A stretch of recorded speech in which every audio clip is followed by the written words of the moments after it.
Hello guys, എനിക്കിനി 10 days വെക്കേഷനാണുള്ളത്. അപ്പം ഞാൻ വിചാരിച്ചു എന്നാൽ പിന്നെ നേരെ ഖത്തറിലോട്ട് പോയാലോ എന്ന്. ഹസ്ബൻഡിനെ കണ്ടിട്ട് കുറേ നാളായല്ലോ.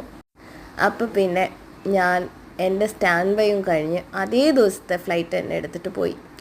പക്ഷേ ഇത് നിങ്ങൾ കണ്ടോ, ഇത് ആക്ച്വലി കോഡ് ഷെയർ ഫ്ലൈറ്റ് ആയിരുന്നു കേട്ടോ. അപ്പോൾ കോഡ് ഷെയർ ഫ്ലൈറ്റ് എന്ന് പറഞ്ഞു കഴിഞ്ഞാൽ എയർക്രാഫ്റ്റ് ഖത്തർ എയർവേസിൻ്റെ എയർക്രാഫ്റ്റ് അല്ലെങ്കിൽ ഏത് എയർലൈനായിട്ടാണോ കോഡ് ഷെയർ ഉള്ളത് അവരുടെ എയർക്രാഫ്റ്റും ക്രൂ വരുന്നത് ഇൻഡിഗോയിലും ആയിരിക്കും. അപ്പോൾ ഇന്ന് ഞാൻ ഫ്ലൈ ചെയ്തത് ഖത്തർ എയർവേസിൻ്റെ എയർക്രാഫ്റ്റും അതിലെ ക്രൂ ഇൻഡിഗോ ക്രൂ ആയിരുന്നു. അപ്പോൾ അതിൻ്റെ ഇൻറ്റീരിയറൊക്കെ കണ്ടോ, ഭയങ്കര വ്യത്യാസമുള്ളത്. പിന്നെ മോസ്റ്റ്ലി കുറേ ആൾക്കാർ ഇതേപോലെ ഖത്തറിലോട്ട് ട്രാവൽ ചെയ്യുന്നുണ്ടെങ്കിൽ അവരും ഇതേ സംഭവം തന്നെ എക്സ്പീരിയൻസ് ചെയ്തിട്ടുണ്ടാവും. എയർക്രാഫ്റ്റ് വ്യത്യാസമായിരിക്കും, ബട്ട് സർവീസിൻ്റെ എല്ലാ പ്രൊസീജിയേഴ്സും എല്ലാം ഇൻഡിഗോയുടെ പോലെ തന്നെയായിരിക്കും. അതിൽ വ്യത്യാസമൊന്നും കാണില്ല. എന്നിട്ട് പിന്നെ എന്താ, ഹസ്ബൻഡിനെ കണ്ടു, ഞങ്ങൾ അവിടെ നിന്ന് തന്നെ മെട്രോ പിടിച്ചു, എന്നിട്ട് നേരെ വീട്ടിലോട്ട് പോയി. എൻ്റെ അടുത്ത് ഓൾറെഡി ഞാൻ പിന്നെ ഇടയ്ക്കിടയ്ക്ക് വരുന്നതുകൊണ്ട് ഓൾറെഡി മെട്രോ കാർഡും എല്ലാം ഉണ്ടായിരുന്നു.